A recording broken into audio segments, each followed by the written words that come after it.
He had some classic lines in his child rearing arsenal. If I want you kids to think, I'll tell you to think, otherwise do what I say. And if you were complaining, I'll give you something to cry about. I remember a former neighbor recounting to me that as he was watching out his window, he watched my youngest brother, Chris, taking shots on our garage door. And he thought, my gosh, if his old man saw this, and sure enough, my dad comes around the corner in his car, and he's looking furious. This guy's telling me the story. And he goes up to Chris, grabs the stick out of his hand, and he said, if I've told you once, I've told you 1,000 times, if you're going to take a slap shot, you do it like this. Bam! So, another thing is, my dad had a special relationship with his grandkids. He got a kick out of them, and he horsed around with them. He was not the wizened grandfather that had you on his knee. He was messing around with you. That's how he was. And I remember one time I was over at my mom and dad's with Jake, my third born. And I was the proud mother telling her dad that Jake had straight A's that for that brief time. And my dad he looked Jake up and down. You remember what he said to you? And as I looked on with pride, he said, I used to hate kids like you in school.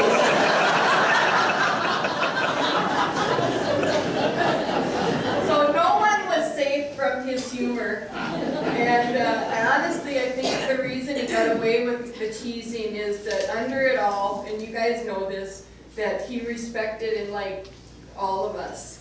And you could feel it. And, you know, he told us kids that you always respect everyone and that there's no one that's any better or worse than any of us. And so he could tease the judges and he could tease the janitors, and it didn't matter, you know, and you knew that he respected you too. So he was one of a kind, and I'm sure you would all agree. I saw the face of God shining through his face. There's certain people in life that you see God shining through their face, and my dad was one of them. And so I want to leave you with his parting words to me most of my life. Take it easy. Do you need any money?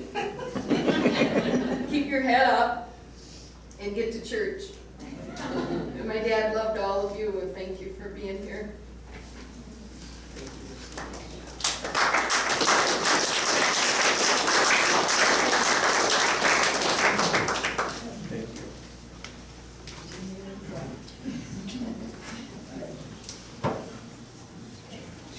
So I'm Mark, I'm one of John's sons.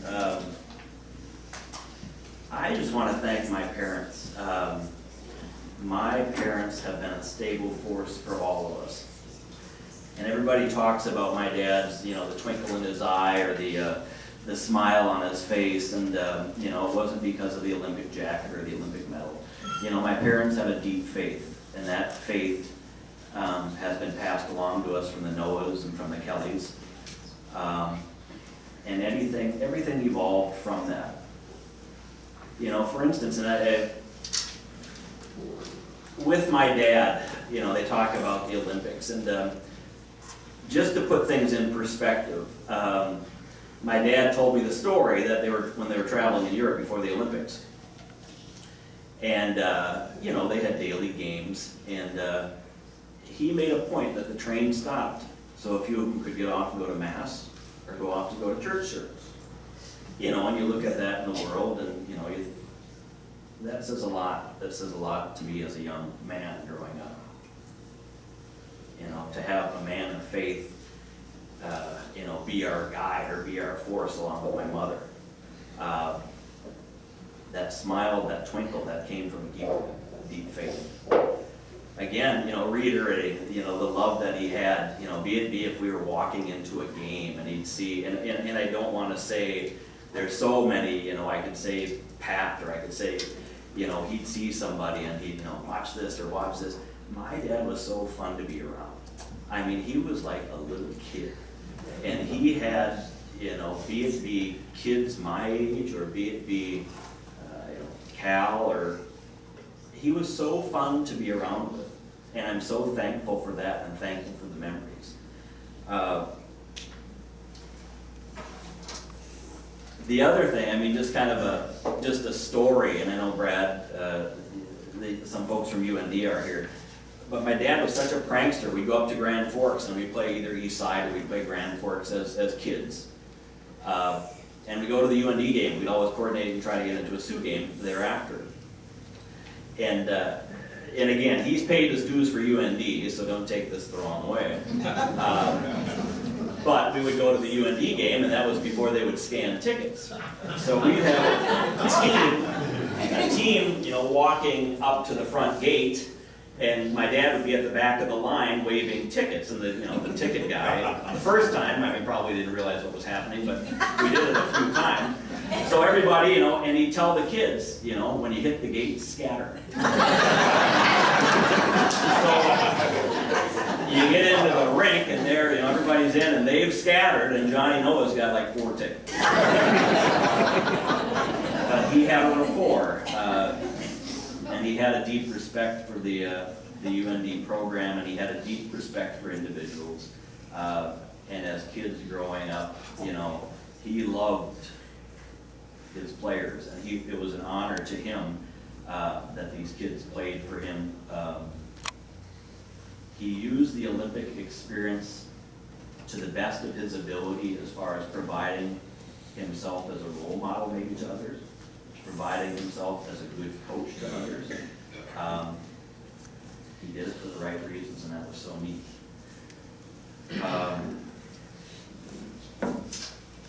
Again, all along these lines as far as faith, my dad in later years after retiring, you would see him, his faith spoke for itself. He was down at the abortion clinic praying the prayer that we just prayed. My parents were involved as far as pro-life and Christian and Catholic causes. There weren't any gray areas with him. He was, there was no false pretenses. He was who he was. Yeah, the smile and the twinkle in his eye. I really wanted to publicly acknowledge my mother too. I work in the healthcare field, and seeing as my dad's condition has changed over the years. You talk about living your vows. I can cry if I want.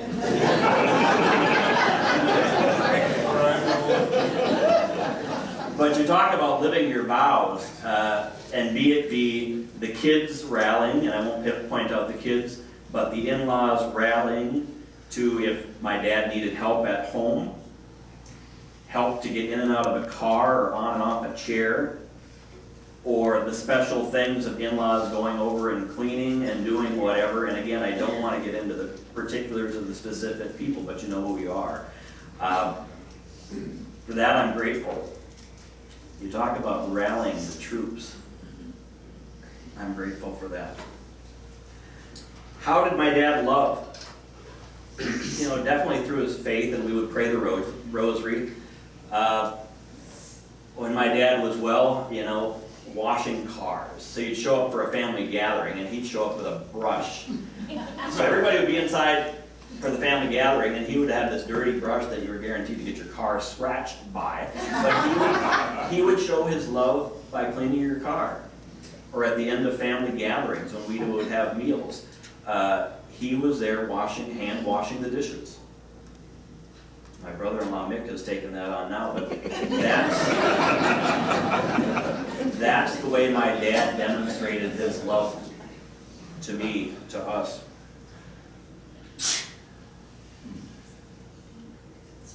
The bathtub conversations, I'll save that. Or in the middle of the winter, he'd show up with his leaf blower. So, you know, and he would go around to each of the kids' house with his leaf blower and blow off your sidewalks. And the neighbor's sidewalk. You know, when you talk about service, we live in a day and age, I mean, this is a guy that lived it, and he wasn't, you know, he had his failings, we all have our failings, but, you know, he lived it. He lived it. The final story, he had wonderful quotes too, gosh, it was, and I have been at joy since my father's passing. I can clearly say that I just see, and I know what the church speaks about purgatory, but my father lived a good life. He cared, he loved, he served. And I think he's smiling down, and I think he's watching us, and he's watching, and he's joyful. He was a hero. Yeah, he was a hero to us all.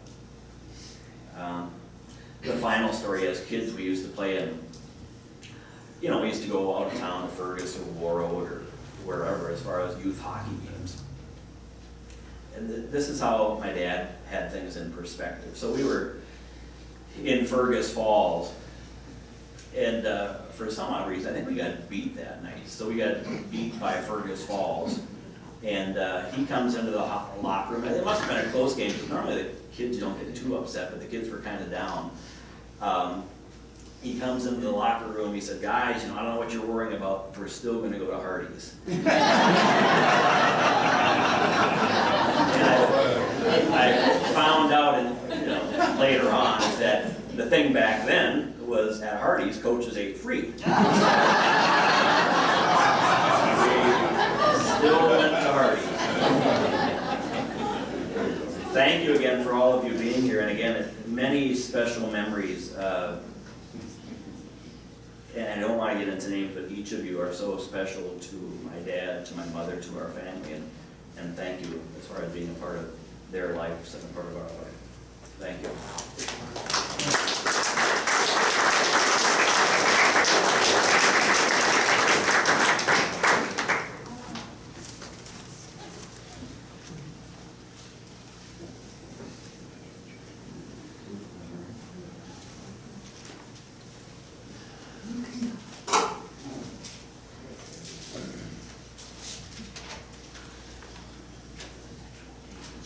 Good evening.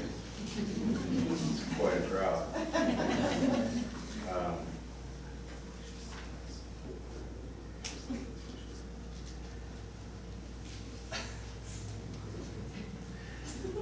As Mark said, thank you all very much for coming. This is, if my father were here, he would say he honored me, I honor you with a standing ovation. He really sincerely appreciated the relationships and the joy that he had spending time with each of you. You know, there's been a lot written about him the last few days, and it's been heartening to read and hear things. We are blessed. We heard stories, all of my siblings, people all over the country calling and telling about something that, you know, we may or may not have heard or knew about back then. And you know, it's always been clear to me how much joy and passion my father had. And you look at some of those pictures out there, and he could have been coaching his 4th hockey game of the day, but he had the smile on his face, and he just enjoyed it. He had a zest for life. As Mark and Lisa both indicated, he was not a perfect individual.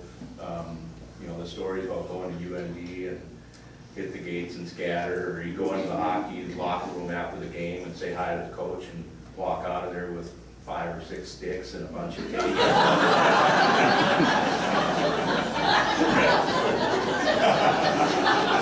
Coaches would know about it, but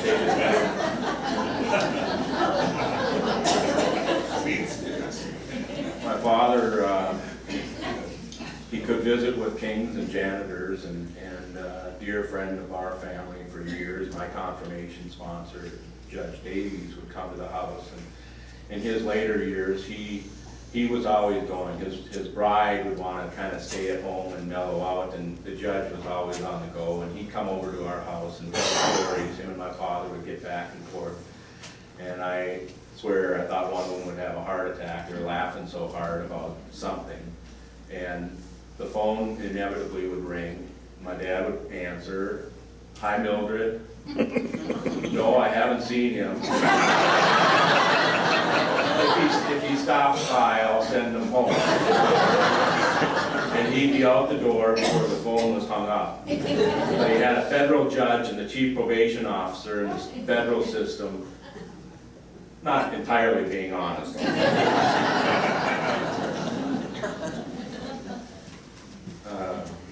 In closing, I would like to ask my family's indulgence as I read something that I wrote to my father and them 25 years ago, Christmas of 1989. I wrote something to each of my family. I was living out east at the time. And so I put together this book, and the page that I wrote to my father reads as follows. "Dad, I want to tell you something I know I've told you before, and that is I love you." And so it began, this idea of elaborating for a short while, anyway, on why I think I have such a phenomenal family. Prior to calling you, I had written down some paper, some ideas I wanted to say and how I wanted to say it. I still have that paper, and I've decided I did a pretty good job. Not perfect, but pretty good. I had a checklist of things to help guide me through our conversation. This is how it began. Direction in life, support unquestioned, love, admiration, commitment to family, and